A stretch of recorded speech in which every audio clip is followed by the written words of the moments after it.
back, and this is the Constitution line by line. And I'm Don Frazier. I'm Paul Fabrizio. You are. Yes, But we I got a tough one coming up. All right. So we're now in Article 3, Section 2, Clause 1, Part G. Yes. And this is the last part of this clause. The last clause. Thank God. And this one's weird. Right. What's our line? Okay. The judicial power shall extend to all cases, here we go, between a state or the citizens thereof and foreign states, citizens or subjects. Okay. Now, there's going to be some interesting historical twist to this. Yeah, the 11th Amendment comes along, and the 11th Amendment really modifies this. And what happens is that a citizen of a foreign country under the 11th Amendment won't be able to sue a state without that state's permission. That's what the 11th Amendment. That's what the 11th Amendment is going to say. So it's a modification of this. So my guess, and to be honest, I don't know that much about this, citizens of foreign states were suing states, and the states didn't want to give permission, but under this they felt they had to. Well, and it also falls under federal jurisdiction. Right. So this isn't going to be settled in the South Carolina court. Right. But, I mean, think about how much interaction American citizens have had with foreign powers and how many citizens of foreign powers have had interactions with Americans that might lead to legal disputes. My original thought was there wasn't many, and then you brought up all this discussion about land, and then you there's see, tons and tons and tons. There would be a lot of it. You know, so let's say that British troops invade from Canada. Okay. Or they hire Indians from Canada to go into the Ohio country, and they burn your cabin, they steal your horses, they ruin your crop.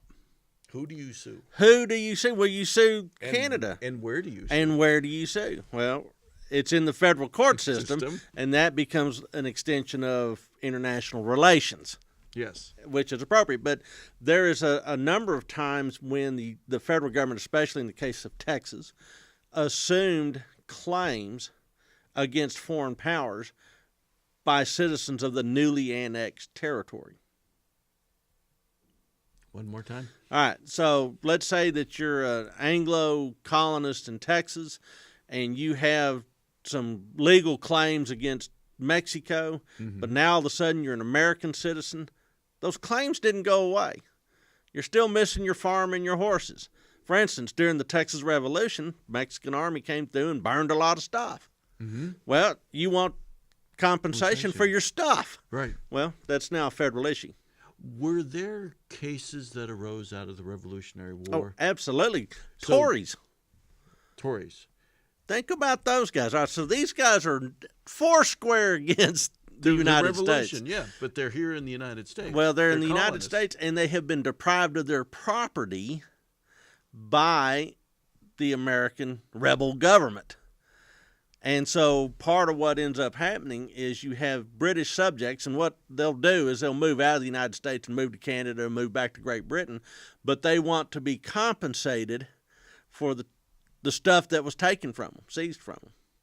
And that ends up becoming a very thorny issue for about 4 decades after the American Revolution. So yeah, this is a lot more relevant than you would think. Wow. Okay. Now, I just hadn't thought about any of that. Well, think about something like the Maersk, Alabama. The who? The freighter that goes off the coast of Mogadishu. Okay. And it gets seized by Mogadishu pirates. Okay. Well, that company's going to want compensation for all those containers. And who do they sue and what's the jurisdiction? Now, of course, Mogadishu's, Somalia's basket case, so who's going to show up to the hearing? That would be nobody. So, and where do you sue? And where do you sue? What's the jurisdiction? Things like that. But this part of this clause is all about we're establishing a jurisdiction for these sorts of issues. Right. And by the way, it just occurred And to me. those Tory issues would have been fresh on their minds. Oh, yeah, that would have really influenced them. But you think about today, and you think about Americans who have filed lawsuits against Iran, for example. Oh, yeah, absolutely. Americans who have filed lawsuits against Cuba after the Cuban Revolution. And for a lot for the same reasons. Property, that sort of stuff. As well as Iranians whose property and assets were seized when we put sanctions on. Correct. So anytime you have sanctions going on, there's a possibility of it's an effect on foreign nationals and their fiscal resources here in the United States. Exactly. So and vice there's versa. a lot of stuff. Yeah.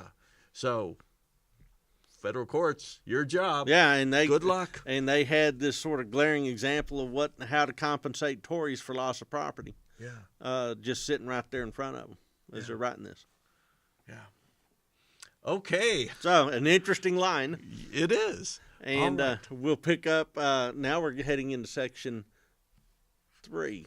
Correct? No, clause 2 of section 2 of Article 3. Okay, yeah, that's right. So we're still in section 2, but now we're heading into clause 2. 2. That'll be our line next time. Thanks.